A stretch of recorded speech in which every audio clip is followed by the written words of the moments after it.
മെസ്സിയും അർജന്റീന ടീമും കേരളത്തിലേക്ക് വരില്ലെന്ന് മുഖ്യമന്ത്രി പിണറായി വിജയൻ. മെസ്സി എത്തില്ലെന്ന കാര്യം ഇപ്പോഴാണ് മനസ്സിലായതെന്നും അദ്ദേഹം വ്യക്തമാക്കി. കലൂർ സ്റ്റേഡിയം മുഴുവൻ സ്പോൺസർക്ക് വിട്ടുകൊടുക്കില്ലെന്നും സ്പോൺസർ എത്തിയത് നവീകരണ പ്രവർത്തനങ്ങൾക്കായാണെന്നും അദ്ദേഹം പറഞ്ഞു. കളി അവിടെ നടക്കുമെന്നാണല്ലോ കണക്കാക്കിയിരുന്നത്. ഇപ്പോഴാണല്ലോ അതിന് വേറൊരു ടേൺ വന്നിട്ടുള്ളത്. ഏതായാലും ആ കളി നടക്കുമ്പോൾ ഇന്റർനാഷണൽ സ്റ്റാൻഡേർഡിനനുസരിച്ച് അവിടെ മാറേണ്ടതുണ്ട്. അതിന് സ്പോൺസർഷിപ്പ് വാഗ്ദാനം ചെയ്ത ആൾക്കാർ അതുമായി ബന്ധപ്പെട്ടുള്ള നടപടികൾ നടത്താൻ വേണ്ടി സന്നദ്ധമായിട്ടുണ്ട്. ആ നടപടികൾ നടത്തുക എന്നല്ലാതെ സ്റ്റേഡിയം മുഴുവൻ അവർക്ക് വിട്ടുകൊടുക്കാൻ ഒരു ഘട്ടത്തിലും ആലോചിച്ചിട്ടില്ല. മാത്രമല്ല, അങ്ങനെ വിട്ടുകൊടുക്കുകയുമില്ല. സ്റ്റേഡിയം ആരുടെ കയ്യിലാണോ അവരുടെ കയ്യിൽ തന്നെ ഉണ്ടാകുമെന്നും മുഖ്യമന്ത്രി വ്യക്തമാക്കി. കഴിഞ്ഞ ദിവസം മെസ്സി വരുമെന്ന പ്രചരണവുമായി ബന്ധപ്പെട്ട ചോദ്യങ്ങളിൽ നിന്ന് കായികമന്ത്രി വി അബ്ദുറഹിമാൻ ഒഴിഞ്ഞുമാറിയിരുന്നു.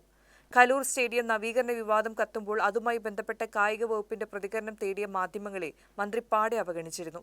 സ്റ്റേഡിയം നവീകരണത്തിൽ കോൺഗ്രസും ബിജെപിയും അഴിമതി സംശയിക്കുക കൂടി ചെയ്യുന്ന പശ്ചാത്തലത്തിൽ കൂടിയാണ് മന്ത്രി ചോദ്യങ്ങളോട് മൗനം തുടർന്നത്. സ്റ്റേഡിയത്തിന് ഫിഫയുടെ അംഗീകാരം ലഭിക്കാത്തതാണ് അർജന്റീന ടീം വരുന്നതിന് തടസ്സമുണ്ടായതെന്നാണ് സ്പോൺസറുടെ വാദം.